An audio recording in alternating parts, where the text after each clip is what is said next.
To start off, I'm a 26-year-old female. The story happened to me almost 15 years ago, but it will forever haunt me. Back then, social media was just beginning. Even though my parents were against it, I had secretly made a MySpace account and became obsessed, as most teenagers are with social media nowadays. However, there was still no such thing as catfish, so children weren't aware of the dangers of social media.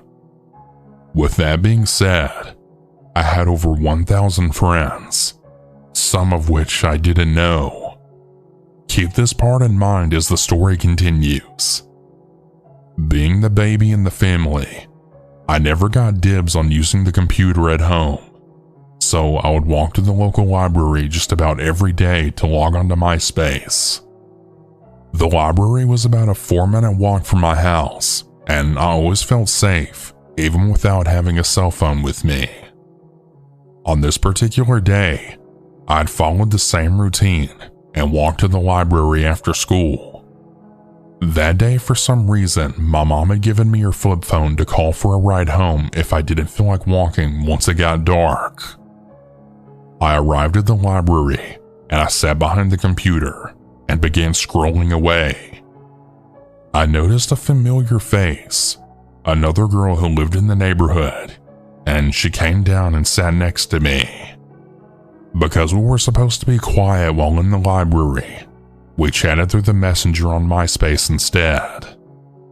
We sat together for about an hour when she had sent me a chat and said, "Do you see that man over there?" As I looked up, I noticed a man who was in his 40s to 50s, and he was peeking through the bookshelves at us. He had on a baseball cap, so I was unable to get a great look at his face, but I could clearly see his dark eyes staring straight at me. I chatted her back, and I told her I had noticed, and I was creeped out. As time passed though, the man would take breaks by walking to a different book aisle, but he would always end up back behind the bookshelf staring at me. I felt myself becoming more and more creeped out, but like a silly teenager, MySpace seemed more important at the time than getting out of this crazy situation. My friend who was sitting next to me chatted me one last time, telling me she had to go home now. A pit in my stomach formed as I watched her log off her account and grab her bag to leave. As she then walked away, I noticed the man coming closer to me. With almost no hesitation, he sat right next to me and began using the computer. I now felt an overwhelming feeling of danger, but I tried to stare directly at my screen so he wouldn't notice how scared I was. After a few moments, I glanced at his computer screen, and what I saw made all the hairs on my neck stand up. My own private MySpace pictures. Yes, private. I knew that in order to view those pictures, you had to be my friend on MySpace. However, I didn't even know this man. My mind began to race, as I couldn't figure out how this was possibly happening. I had enough. I took out my mom's cell phone and began dialing. As I then said, "Mom, I really need a ride right now." The man became aware that I had saw his screen, and he then shut off his computer, put his head in his hands as if he was embarrassed and he was hiding his face. I got up and hid in another corner of the library until my mother arrived. When she came up the stairs, I was hysterical, and I tried my best to explain the situation to her. She walked over and took a good look at the man, almost to let him know that he had not gotten away with this one. When I later got home, we informed my dad, and he went back to the library to watch the man, as we were really concerned that he was stalking me. My dad discreetly followed him home so we had his address if anything else happened. To this day, I'm convinced that he was indeed a catfish who I had naively accepted, and that he must have been following me and knew my routine, I'm beyond thankful that I had my mom's cell phone and that I was smart enough not to walk home alone. If I had, I really don't think I'd be here today. Do not accept people you don't know as followers. The extra follower really isn't worth it.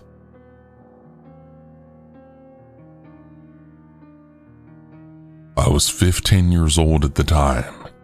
I had two friends named Chris and Nicole. On one cold February night, a Saturday, we were really bored out of our minds at Chris's house, so we wanted to do something fun. Chris had told us that he had black and red spray paint in his closet. Now, I live in a relatively busy suburban city, and his house was in the not-so-nice part of town. So there's this big hill that his house sits upon, and down the hill are train tracks. The train tracks are where the kids go to smoke, drink, and graffiti things. I had sandals on, and there was no way I was going to walk through the dirt and wet grass to get down there in open-toed shoes. So Chris gave me a pair of Converse that were 2 sizes too big, but of course I wasn't complaining. It's better than nothing, right? So we stepped out of the window trying to make as little noise as possible because Chris's mom was asleep, and the front door was also really loud. It was around 10 p.m. at this point. We hopped down from the balcony onto his backyard patio. The jump down honestly wasn't too bad.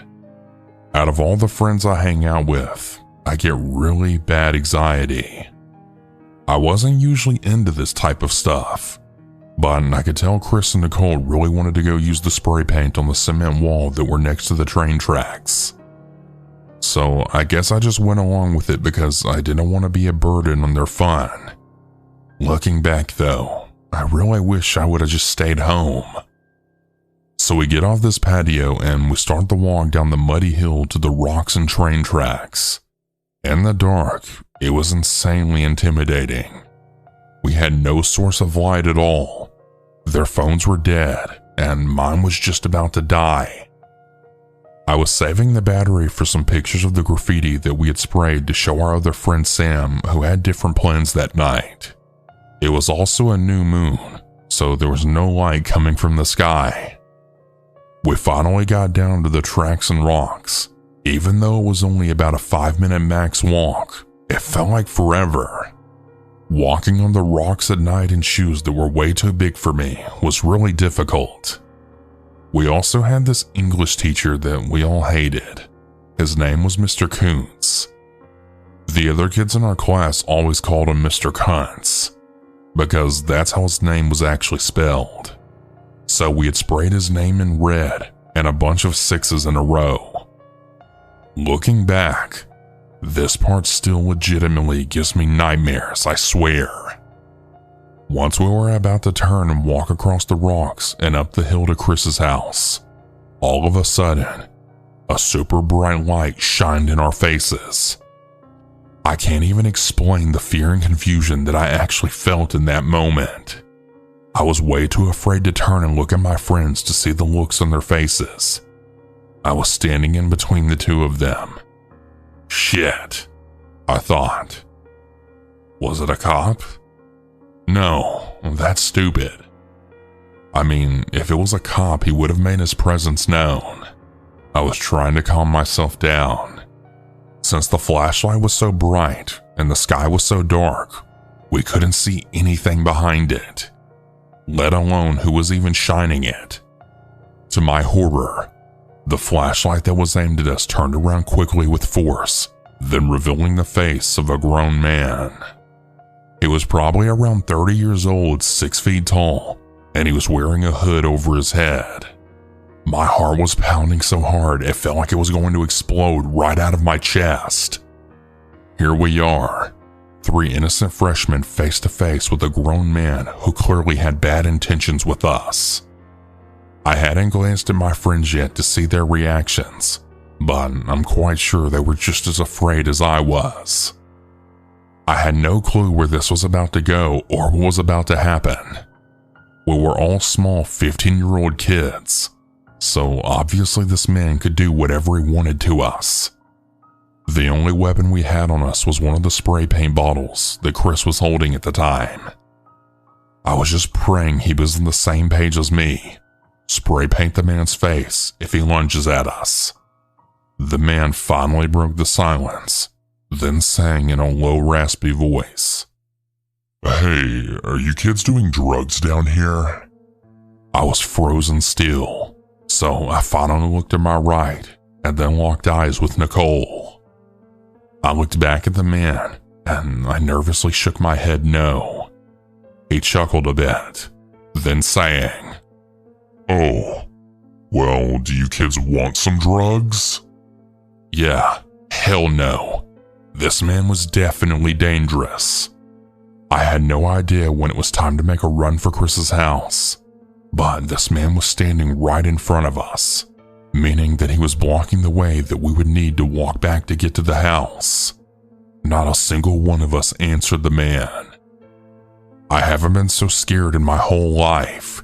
So many different questions were going through my head. Does he have a weapon? A knife? A gun? All of us were so helpless. There also weren't many houses around, so who the hell knows if our screams could even be heard if we were to do so. The man started to slowly inch his way toward us, stopping when he was about a car's length away from us. I had no fucking idea how this situation was going to end, but I was pretty damn sure I was about to die. There was absolutely nothing stopping this man from kidnapping and murdering us. He took one more step towards us, slowly moving his hand to his back pocket. I didn't give a fuck anymore, and that was enough for me to break down screaming, "Run! Let's get the fuck out of here!" Chris ran left around the man, and Nicole and I ran around on his right side. I was stumbling all over the place, running on the small rocks spread all over the ground surrounding the tracks. I thought that the sound of all of our shoes hitting the rocks would conceal the sound of the man following us, so I had no idea if we were being chased or not. We were all in pretty good shape, so we ran fast. To my horror, I shot a single glance from behind me, only to see the man charging for us as we ran, with his flashlight shining in my damn eyes, only becoming closer. I didn't care how much noise I made. The three of us did our best to stay running next to each other, just to make sure one of us didn't get left behind. We had to think fast. Once we got far enough down the train tracks to see the hill leading up to Chris's house, I could just sense the man gaining on us. I was fearing for the worst that at any second, he could just grab one of us and we'd be done for. We came to the bottom of the hill leading up to his house and sprinted up on it, not looking back. Normally I would be falling all over the place with how muddy it was, but my adrenaline wouldn't let me fall. We realized that we had forgot to leave the front door unlocked for us to come back inside. So we had to knock on the door until his mom opened up. She was absolutely shocked to see us so out of breath. But earlier she had insisted we weren't supposed to leave the house, so she wasn't too happy. At that point though, we just didn't give a fuck about anything. She asked what the hell we were up to, why we were outside at night, why we were so out of breath, and why the hell were we holding spray paint cans. We didn't know what to say. We couldn't play it off as going to the store to grab snacks, since there's no snack shop around his house. So yeah, we came clean. We told her how we were graffitiing because we were bored. She just told us that we were dumb and to not do it again. She also confiscated all the spray paint cans and told us to go to bed. We were exhausted. The next morning when we woke up, we all just discussed everything that happened. Every time I think of this night, I always cringe so hard. My life and their lives could have easily ended that night. This night took me weeks to get over, and it's been 2 years ever since. Now it's just an interesting story to tell my friends.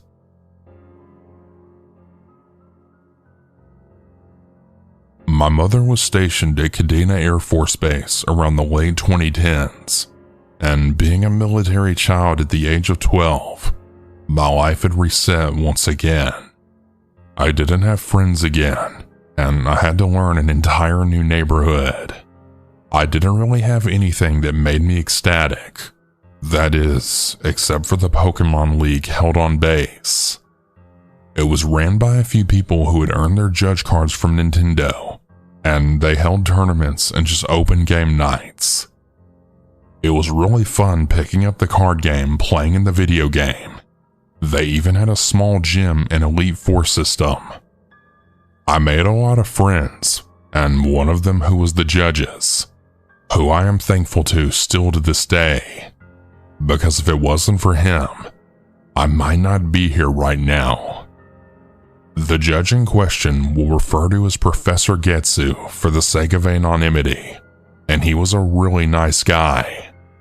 He was the youngest of the three, and he wore a white professor's getup. He looked maybe on the edge of his teens, early 20s with dark hair and glasses, and he had a skinny frame.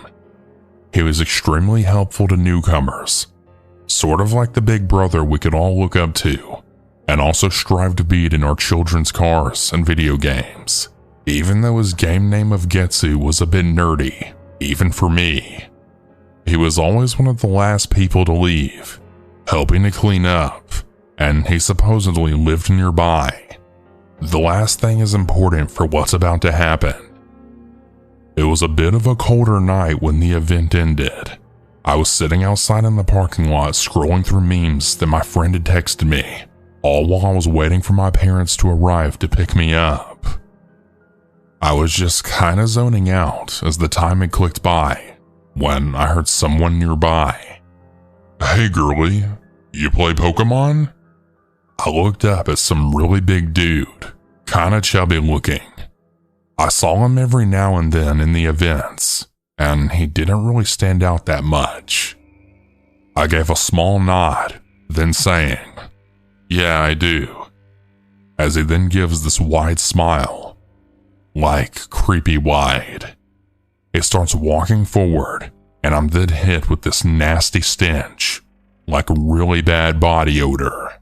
I blinked as I bit, as I then see he's walking from a black sedan, and its back door is wide open.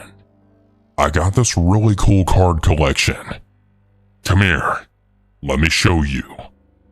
Now, my parents have always taught me about stranger danger, but my kid brain thought, hey, he went to the events and I saw him there, so this should be fine. At least, so I thought. That is until he grabbed me by my wrist and started to actually drag me to the sedan. To say that I immediately started screaming is an understatement. Stinky didn't care though. He was still dragging me, saying, "Shut up, you're gonna have fun," and throwing out things about trading cards, like someone listening would think that he was dealing with a whiny kid. I honestly thought that I was going to be taken, and that I would never see my mom and dad ever again. That I would end up on the back of a milk carton and never be seen again. Silly, I know, but I was rather sheltered about dying in death at that time. Thankfully for me, however, Professor Getsu had walked out at that very moment, presumably on his way to walk home. All I know is I then heard the sound of fabric hitting the dude's face, as Professor had swung his professor coat right into the dude's face. I feel his hand go to where the dude's grabbing my arm, and I then see his hand grab Stinky's pinky finger, and then yank back, and hard. Stinky let go, and yowled like an animal, as the professor pushed me back behind him, as he then yanked the coat off the guy.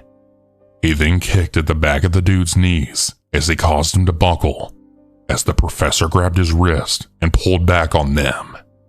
Stinky groaned in even more pain than before, as the professor looked at him, with just a cold look in his eyes.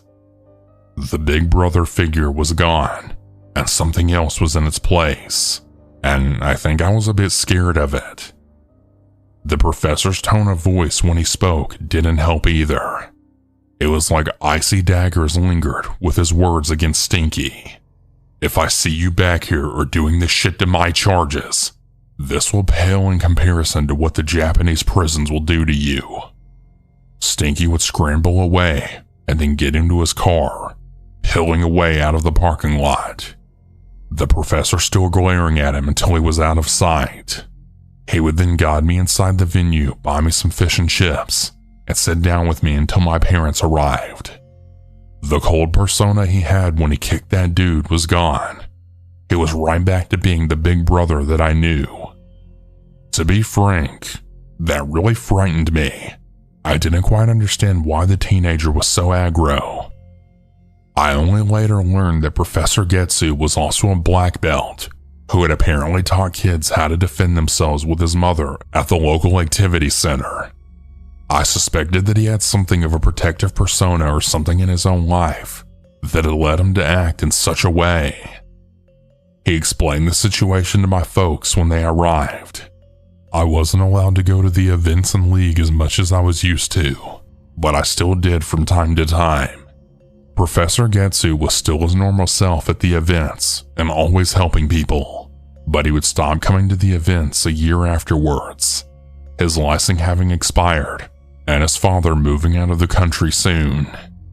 Reaching about the same age as he was, and with a little sibling on my own, I really sympathized with how for a brief moment, he became something terrifying just to make sure I was safe. Oh, and as for Stinky, he never showed up to the events again. He was either banned, or he was just really scared of Professor Getsu. I really wish the professor a good life, and I hope he's doing well to this day. As for Stinky, I really hope we never see each other again.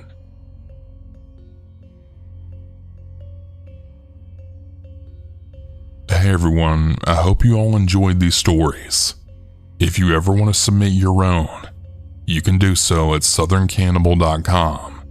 Have a good night everyone, and remember to always stay